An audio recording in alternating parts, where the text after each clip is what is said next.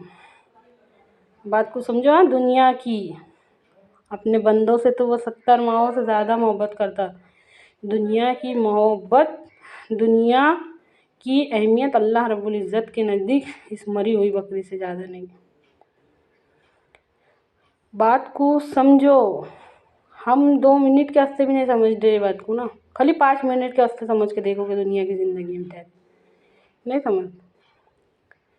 ہمارے کو جو پاورز دی ہے نا اللہ تعالیٰ نے، ارادہ اور اختیار، ارادہ، ماں کے پیٹ میں بچے کی تخلیق کرنا، پھر جب وہ پیدا ہوتا